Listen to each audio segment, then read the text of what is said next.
peanut, specific Ig immunocap, which we know is useless already. If you look at all the other nuts and the other foods, it has not got anywhere near the same diagnostic potential utility as ARA-H2. If you look in South Africa, there are huge high rates of ARA-H2 sensitization in the absence of clinical allergy. There's a massive ethnic, geographical difference we're seeing there. What are the cutoffs for Cincinnati? That data doesn't exist at the moment. We're using New York data. If you're diagnosing someone with fish allergy, you're using New York data on 8 patients from 20 years ago. That's our diagnostic cutoff. I mean, really, we can't do better than that. I mean, come on, guys. So, you know, there's so much to be done there. And yes, other groups are doing that sort of work now in terms of deriving local geographic data to help them diagnostically. But increasingly, that data is showing that component resolved diagnostics is not going to be the saving grace that everyone thought it would be.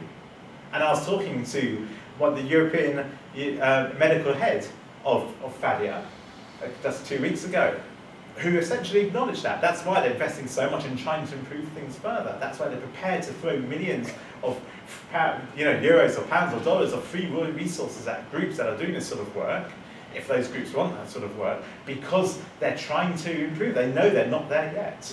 And that's coming straight from the horse's mouth.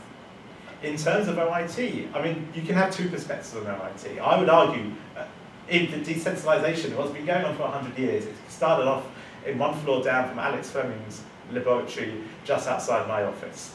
Okay, it's not old, the theory of desensitization. And what's new is applying it for food allergy, which is exciting, but there's so much more to be done. And actually, what people are doing at the moment are going for, if you look at a lot of the OIT studies, they're picking people who are at the mild, sort of moderate end of the spectrum in terms of level of sensitization. Because the ones who are most sensitized, and therefore probably more at risk of severe reactions and persisting allergy, are too allergic. They don't get in. But they're the ones who have most to benefit from OIT. So what do we need to do to our protocols? How do we change our protocols so that actually it works for them rather than the easy picking? So a lot of the kids, you know, at the last allergy meeting I was was talking to some people doing this in private practice. And a lot of the kids that they are doing it are the ones who are reacting early, they're not doing it because they think it's too dangerous. And it probably is in that framework. So actually that's where there's a huge amount of work to be done. Maybe we can do it under Xolair cover. I think that would work brilliant, but is that an affordable option? It might be for some certain families and certain healthcare systems. I'm not sure the insurance companies will be paying out for Xolair every single time for every kid with peanut allergy and egg allergy and milk allergy. How many years left on the patent for Xolair? They'll find some other way over. Still won't be cheap. Yeah. So over the next 5 years, I think there are huge opportunities to start tinkering with protocols. We're about to start a protocol in London where we're combining approaches for milk desensitization. So we're not just using OIT, but we're using milk exposure through other routes as well to try and improve the safety and to get those kids over that initial bump during updosing and induction, where typically they struggle and those kids aren't getting anything. They're just booted out of the OIT framework. But what I don't think we should be doing is just doing what's happening at Mount Sinai and doing what's happening at CHOP and these other places. There's no point doing the same things that people are already doing. We've got to take a slightly different tact. And to my mind, no one is thinking about those patients, that individualized care. There's a recent editorial in both Allergy and also in JACI in terms of individualized medicine for allergy. Let's get there for food allergy as well. Let's start tinkering with protocols and coming up with protocols that can work. And can we do diagnostics that will tell you this protocol for this kid, but no, that kid's going to need this protocol. That's how we manage leukemia. That's how we manage BMT. Let's start doing that for food allergy as well.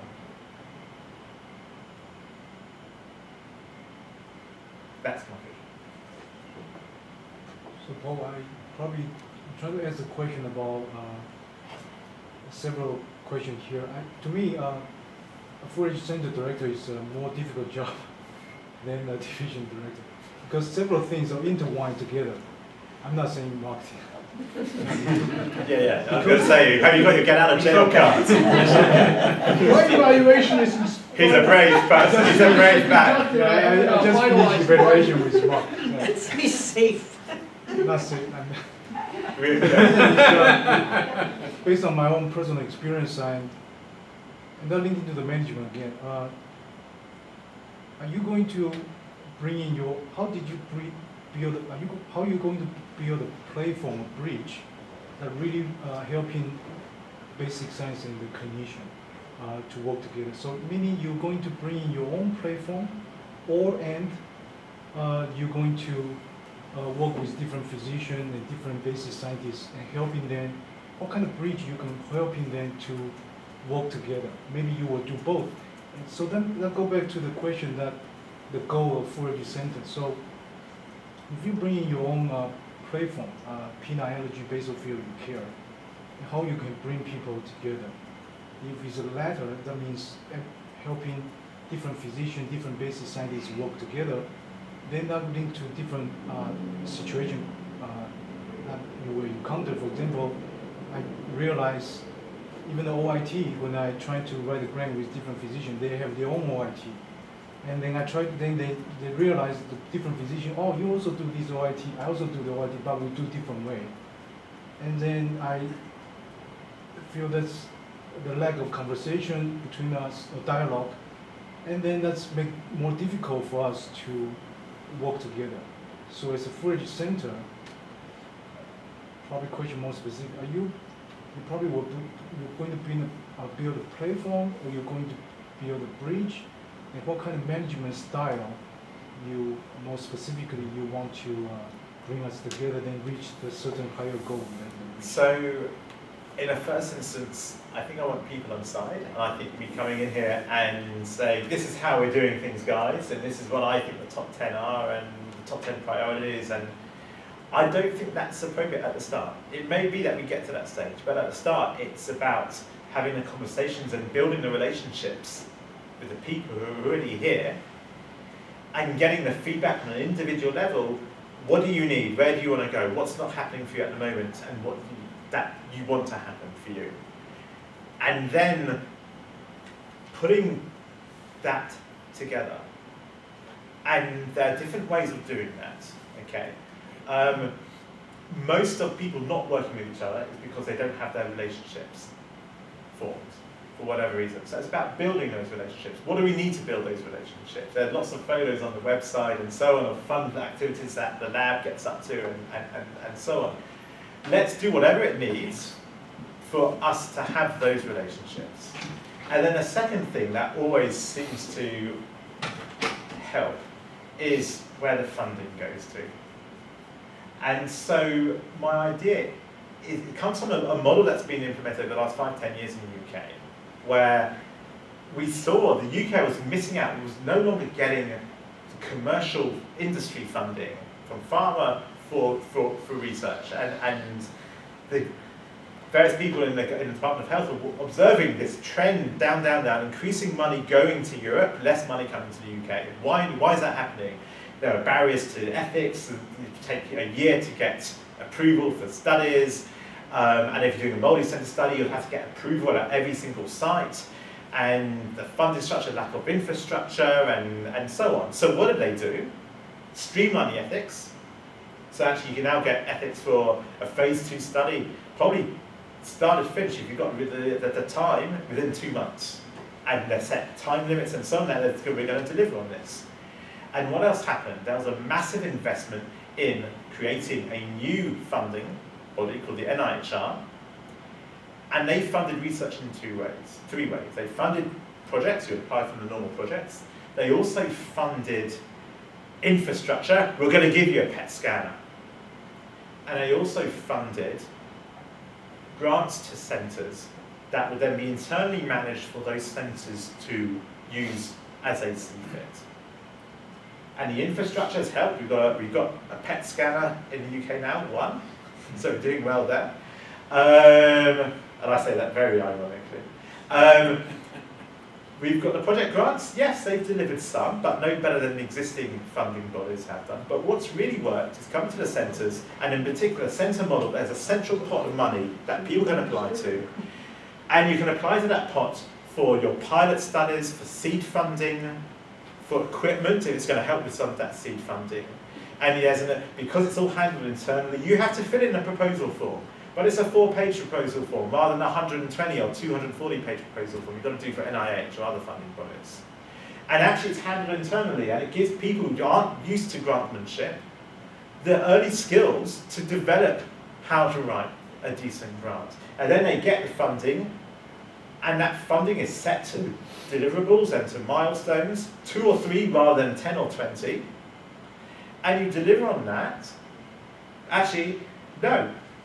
I'm not going to say no to this application, but actually if you link up with this other person, you can get samples from them. And the two of you, did a very similar application on the clinical side, join it together, then you can have the funds. And amazingly, people decide, okay, let's work with each other. So that's why, you've got fellows who need funding. You often, you don't want to write a 200-page grant where you've got huge gaps in pilot data. What you want is to have that pilot data there, so the case is shut, it's open and closed case when it's being reviewed at NIH. So if we can set up that sort of internal funding structure, that facility already exists a little bit in the centre, but if we can do it within a division a little bit, then actually, for me, that's going to help build those bridges. It's amazing what money can do.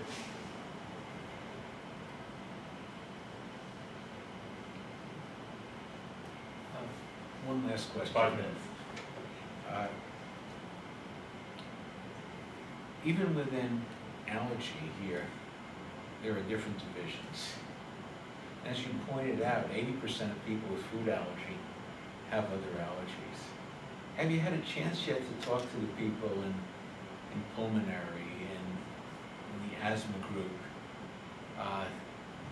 to think about how there could be collaborative approaches to ask some of the questions that really are important and common to all of these different areas?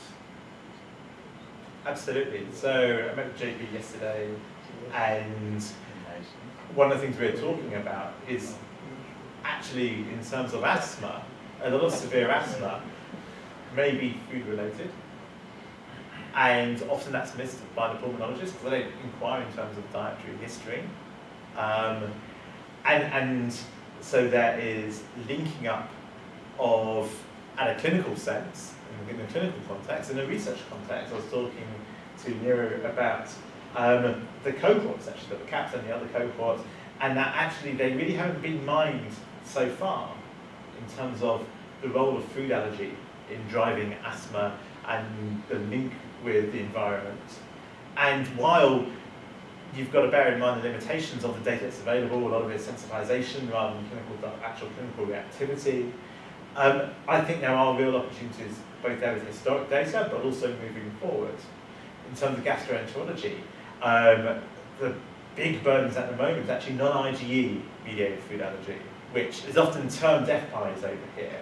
But actually FPIES is just one small part of non-IgE. And talking to Vince, and the potential to set up a real specialist unit, perhaps the first unit in America in non-IgE mediated food allergy, and with all the support, the lab support, the diagnostic support of what's been done for EOE. Well, actually, let's have a look in non-IgE mediated food allergy. Can you come up with a diagnostic biomarker? So yes, absolutely. And that all comes, as you say, within the food centre. But I don't want to give the impression that somehow the food allergy centre is going to start grabbing huge chunks of existing research and existing clinical work and reinvent the wheel, because actually a lot already works really well here. That's not what we want to do. What we want to do is take things up to the next bit with existing relationships and build those and strengthen those.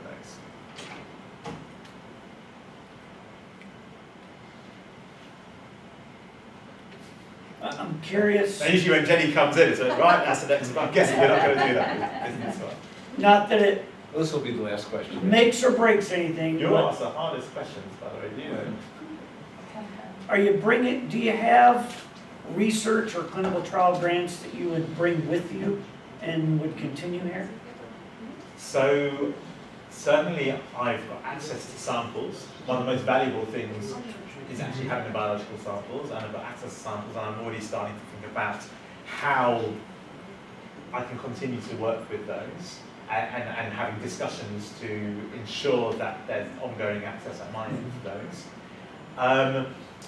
in terms of, for instance, the non-IGE, we've got a huge non-IGE service in London, and actually it seems silly to only rely on what we can do locally when already we've got a huge resource. I mean, no food allergy varies from one geographical area to another. So actually, if we can link up in terms of getting resources from different spots around the world, I've got links to South Africa, likewise, I think that's useful as well.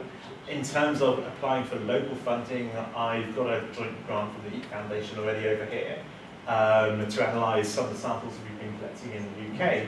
And so making some inroads into the American system over the last year or two, I think should hopefully help. Having Cincinnati on the application form and some co-Is in this room, I think would help as well.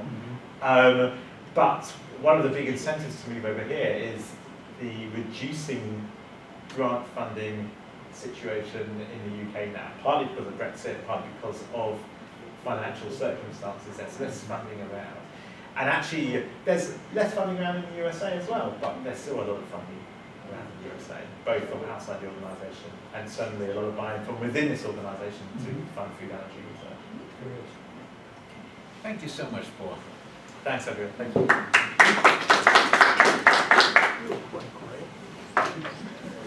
What happened there?